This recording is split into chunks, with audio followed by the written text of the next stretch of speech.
Hi all. ഇന്നത്തെ ഈ ഒരു സെക്ഷനിൽ നമ്മൾ ഡിസ്കസ് ചെയ്യാനായിട്ട് പോകുന്നത് ജാവാസ്ക്രിപ്റ്റിലെ ഫംഗ്ഷൻസ് എന്ന കൺസെപ്റ്റ് ആണ്. സോ എന്താണ് ഫംഗ്ഷൻസ്, എങ്ങനെയൊക്കെയാണ് അതിനെ എഴുതാൻ പറ്റുക, അല്ലെങ്കിൽ അതിന്റെ വർക്കിംഗ് എങ്ങനെയൊക്കെയാണ് എന്നുള്ള കാര്യങ്ങളാണ് നമ്മൾ ഈ ഒരു സെക്ഷനിൽ ഡിസ്കസ് ചെയ്യാനായിട്ട് പോകുന്നത്. സോ ഫംഗ്ഷൻസ് എന്താണെന്ന് വെച്ചാൽ ഒരു ബ്ലോക്ക് ഓഫ് കോഡ് അല്ലെങ്കിൽ ഒരു സെറ്റ് ഓഫ് ഇൻസ്ട്രക്ഷൻസ് ആണ്. ഇത് ഡിസൈൻ ചെയ്തേക്കുന്നത് ഏതെങ്കിലും ഒരു പർട്ടിക്കുലർ ടാസ്കിനെ പെർഫോം ചെയ്യാൻ വേണ്ടിയിട്ടായിരിക്കും. ഒരു പർട്ടിക്കുലർ ടാസ്ക് പെർഫോം ചെയ്യാൻ വേണ്ടിയിട്ടുള്ള ഒരു സെറ്റ് ഓഫ് കോഡ് അല്ലെങ്കിൽ ഒരു ബ്ലോക്ക് ഓഫ് കോഡിനെയാണ് ഫംഗ്ഷൻസ് എന്ന് പറയുന്നത്. സോ ഈ ഫംഗ്ഷൻസിനെ നമ്മൾ പ്രോഗ്രാമിൽ നമുക്ക് എവിടെ വേണമെങ്കിലും ഡിഫൈൻ ചെയ്ത് വെക്കാം, നമുക്ക് അതിനെ എഴുതി വെക്കാം. പക്ഷെ ഇത് വർക്ക് ചെയ്യുന്നത് നമ്മൾ എപ്പോഴെങ്കിലും ഈ ഒരു ഫംഗ്ഷനെ കോൾ ചെയ്യുമ്പോൾ അല്ലെങ്കിൽ ഇൻവോക്ക് ചെയ്യുമ്പോഴാണ് ഈ ഒരു ഫംഗ്ഷൻ വർക്ക് ചെയ്യുന്നത്. നമുക്ക് ഈ ഒരു പ്രോഗ്രാമിൽ എവിടെ വേണമെങ്കിലും ഇതിനെ ഡിഫൈൻ ചെയ്ത് ആ പ്രോഗ്രാമിൽ എവിടെ വേണമെങ്കിലും അതിനെ നമുക്ക് കോൾ ചെയ്യാനായിട്ട് സാധിക്കും. ഇത് കോൾ ചെയ്യുമ്പോൾ മാത്രമേ ഈ ഫംഗ്ഷനിൽ എന്താണോ നമ്മൾ പറഞ്ഞു കൊടുത്തിട്ടുള്ളത് അത് വർക്ക് ചെയ്യുള്ളൂ. സോ നമുക്ക് എങ്ങനെയാണ് ജാവാസ്ക്രിപ്റ്റിൽ ഒരു ഫംഗ്ഷൻ ക്രിയേറ്റ് ചെയ്യുന്നതെന്നാണ് ആദ്യം നോക്കാനായിട്ട് പോകുന്നത്.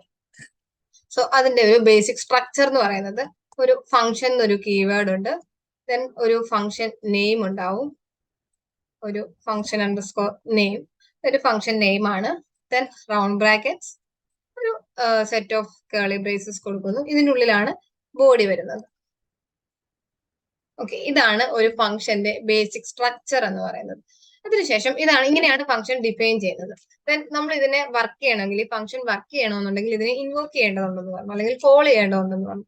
ഇതിന്റെ ഇൻവോക്കേഷൻ എന്ന് പറയുന്നത് ഡിഫൈൻ ചെയ്തതിനു ശേഷം നമുക്ക് എവിടെയാണോ ഫംഗ്ഷൻ ഈ ഒരു സെറ്റ് ഓഫ് കോഡ് യൂസ് ചെയ്യേണ്ടതായിട്ട് വരുന്നത് അവിടെ നമുക്ക് ഈ ഒരു ഫംഗ്ഷനെ കോൾ ചെയ്യാം. എങ്ങനെയാണെന്ന് വെച്ചാൽ ഇതേപോലെ ഫംഗ്ഷൻ അണ്ടർസ്കോർ നെയിം, അതായത് നമ്മൾ ഫംഗ്ഷൻ എന്താണോ നെയിം കൊടുത്തിരിക്കുന്നത് അത് ജസ്റ്റ് ഇങ്ങനെ കൊടുത്തിട്ടുണ്ടെങ്കിൽ നമുക്ക് ഫംഗ്ഷൻ കോൾ ആയി. ഇങ്ങനെയാണ് നമ്മൾ ഫംഗ്ഷൻ കോൾ ചെയ്യുന്നത്.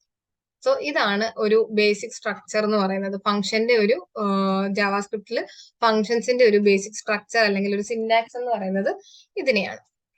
ഓക്കെ, നമുക്ക് ഇനി ഒരു എക്സാമ്പിൾ നോക്കാം. ഞാൻ ജസ്റ്റ് ഇതേപോലെ ഒരു ഫംഗ്ഷൻ എഴുതുന്നുണ്ട്. നമുക്കൊരു മെസ്സേജ് പ്രിന്റ് ചെയ്യാനുള്ള ഒരു ഫംഗ്ഷൻ ആക്കാം. ഇതേപോലെ ഒരു നെയിം കൊടുത്തു, ഇതിൻ്റെ ഉള്ളിൽ ഒരു ബോഡി വേണം. അതിനായിട്ട് ഞാൻ ഡോക്യുമെന്റ് ഡോട്ട് റൈറ്റ്, എനിക്ക് ഹലോ എന്നാണ് പ്രിന്റ് ചെയ്യേണ്ടത്, ഹലോ എന്ന് കൊടുത്തു. ദെൻ എന്റെ ഫംഗ്ഷൻ തീർന്നു, ഒരു സിമ്പിൾ ഫംഗ്ഷൻ ആണ്, എന്റെ ഫംഗ്ഷൻ തീർന്നു. ഇനി ഈ ഫംഗ്ഷൻ വർക്ക് ചെയ്യണമെന്നുണ്ടെങ്കിൽ ഞാൻ ഇതിനെ കോൾ ചെയ്യണം. ഇങ്ങനെയാണ് ഫംഗ്ഷനെ കോൾ ചെയ്യുന്നത്. നമുക്കിതൊന്ന് ഔട്ട്പുട്ട് നോക്കാം. ഞാൻ ഇവിടെ വന്നിട്ട് ലൈവ് സെർവറിൽ ഇത് ഓൺ ചെയ്യുന്നുണ്ട്.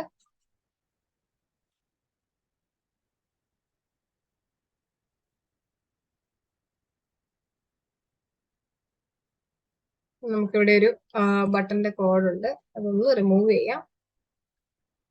ഓക്കെ,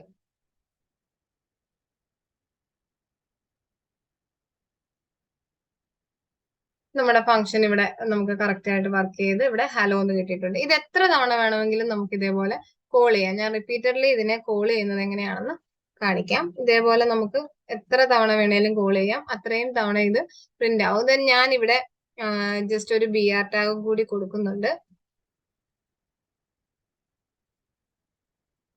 എന്താണെന്ന് വെച്ചാൽ ഇതെനിക്ക് ഓരോ ഹലോയും നെക്സ്റ്റ് ലൈനിലായിട്ട് വരാൻ വേണ്ടിയിട്ടാണ് ഞാൻ ഈ ഒരു BR ടാഗ് കൂടി കൊടുക്കുന്നത്.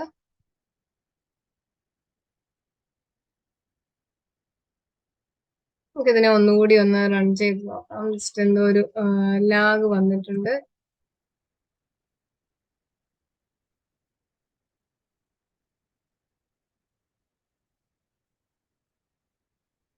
ഒന്നുകൂടി ഞാൻ ഇതിനെ ലൈവ് സെർവറിൽ ഓപ്പൺ ചെയ്തിട്ടുണ്ട്.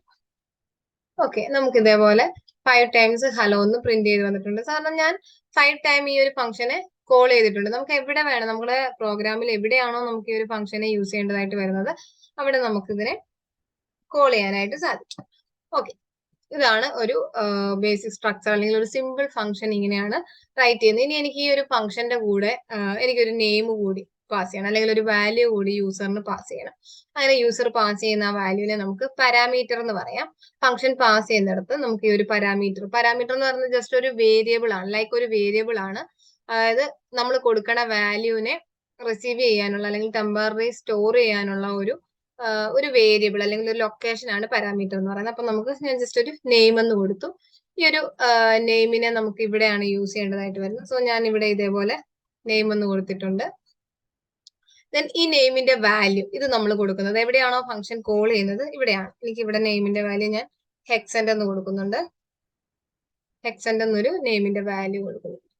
എനിക്ക് ഇവിടെ ഹലോ ഹെക്സെന്റ് എന്ന് ഇതേപോലെ വന്നിട്ടുണ്ട്. അതായത് നമ്മൾ ഇവിടെ കൊടുത്തിരിക്കുന്ന ഈ ഫംഗ്ഷൻ കോൾ ചെയ്തപ്പോൾ കൊടുത്തിരിക്കുന്ന ഈ വാല്യൂവിനെ ഈ ഒരു ഡിഫൈൻ ചെയ്തപ്പോൾ ഉള്ള ഇതിനെ പാരാമീറ്റർ എന്നാണ് പറയുന്നത്. ഈ ഒരു പാരാമീറ്റർ അല്ലെങ്കിൽ നെയിം റിസീവ് ചെയ്തിട്ട് ഇവിടെ അതിനെ യൂസ് ചെയ്തിട്ടുണ്ട്. ഈ ഒരു രീതിയിലാണ് ഈ ഒരു ഫംഗ്ഷന്റെ വർക്കിംഗ് വരുന്നത്. ഇനിയിപ്പോ നമുക്ക് മറ്റൊരു എക്സാമ്പിൾ നോക്കാം. ഞാനൊരു സം കാണാനുള്ള ഫംഗ്ഷൻ ക്രിയേറ്റ് ചെയ്യാം. ഫംഗ്ഷൻ ആഡ് എന്ന് പറഞ്ഞിട്ടൊരു ഫംഗ്ഷൻ ക്രിയേറ്റ് ചെയ്തിട്ടുണ്ട്. then ഒരു റൗണ്ട് ബ്രാക്കറ്റ് കൊടുക്കാം. സെറ്റ് ഓഫ് കേർലി ബ്രേസസിനുള്ളിൽ നമുക്ക് ഡോക്യുമെന്റ് ഡോട്ട് റൈറ്റ് ഫംഗ്ഷൻ ബ്രാക്കറ്റിനുള്ളിൽ 5+4 എന്ന് ഞാൻ ഇങ്ങനെ കൊടുത്തിട്ടുണ്ട്. ജസ്റ്റ് ഡയറക്റ്റ് വാല്യൂ കൊടുത്തു. ഇനി നമുക്ക് ഇതിനെ ഈ ആഡ് ചെയ്യാനുള്ള ഫംഗ്ഷനെ ഒന്ന് ഇവിടെ ഒന്ന് കോൾ ചെയ്യാം. ഇതേപോലെ ഒന്ന് കോൾ ചെയ്യാം. then ഔട്ട്പുട്ട് നോക്കിയിട്ടുണ്ടെങ്കിൽ നമുക്ക് 5+4 9 എന്ന് കിട്ടിയിട്ടുണ്ട്. ഓക്കെ, ദെൻ ഇനി നമുക്ക് ഇതിനെ തന്നെ പാരാമീറ്റേഴ്സ് വെച്ചിട്ട് കൊടുക്കാം. എ കോമ ബി എന്ന് പറഞ്ഞിട്ട് 2 പാരാമീറ്റർ കൊടുത്തിട്ടുണ്ട്. സോ ഇവിടെ നമുക്ക് a+b എന്ന് കൊടുക്കാം. ഇതിന്റെ വാല്യൂ എന്ന് പറയുന്നത് നമുക്ക് ഇവിടെ പാസ് ചെയ്യാം. ഞാൻ 6,5 എന്ന് കൊടുക്കുന്നുണ്ട്. നമുക്ക് ഔട്ട്പുട്ട് നോക്കാം. 11 നമുക്ക് ഔട്ട്പുട്ട് കിട്ടിയിട്ടുണ്ട്. അതായത് 6 എന്നുള്ള വാല്യൂവിനെ എ റിസീവ് ചെയ്യുന്നു, 5 എന്നുള്ള വാല്യൂവിനെ ബി റിസീവ് ചെയ്യുന്നു. അതിനുശേഷം ഇവിടെ നമുക്ക് ആ ഒരു വാല്യൂസ് ഇവിടെ യൂസ് ചെയ്ത് അതിന്റെ സമ്മ് റിട്ടേൺ ചെയ്യുന്നു, അല്ലെങ്കിൽ നമുക്ക് സമ്മ് കിട്ടും.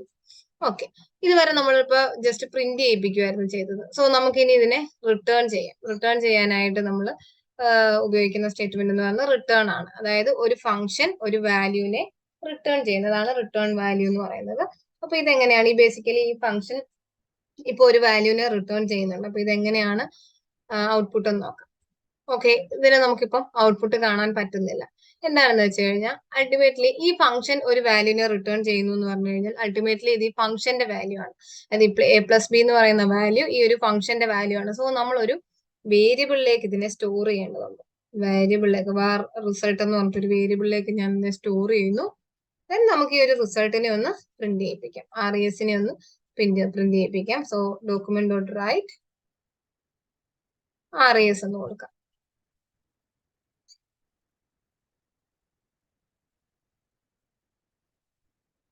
ഇത്തരത്തിൽ നമുക്കിവിടെ 11 കിട്ടിയിട്ടുണ്ട്. അതായത് ഈ ഒരു ഫംഗ്ഷൻ ഒരു വാല്യൂവിനെ റിട്ടേൺ ചെയ്തു. റിട്ടേൺ ചെയ്ത സമയത്ത് ഇതിന്റെ അൾട്ടിമേറ്റ് ഈ ഫംഗ്ഷന്റെ വാല്യൂ ആയി മാറി ഈ റിട്ടേൺ ചെയ്ത വാല്യൂ എന്ന് പറയുന്നത്. സോ അതിനെ നമുക്ക് പ്രിന്റ് ചെയ്യിപ്പിക്കാൻ വേണ്ടി ഒരു വേരിയബിളിന്റെ ഹെൽപ്പോടുകൂടി നമ്മളൊരു വേരിയബിളിലേക്ക് സ്റ്റോർ ചെയ്തിട്ട് ആ വേരിയബിളിനെ പ്രിന്റ് ചെയ്യിപ്പിച്ചു. ഈ ഒരു രീതിയിലാണ് റിട്ടേൺ വാല്യൂ ചെയ്യുന്ന ഫംഗ്ഷൻസ് വർക്ക് ചെയ്യുന്നത്.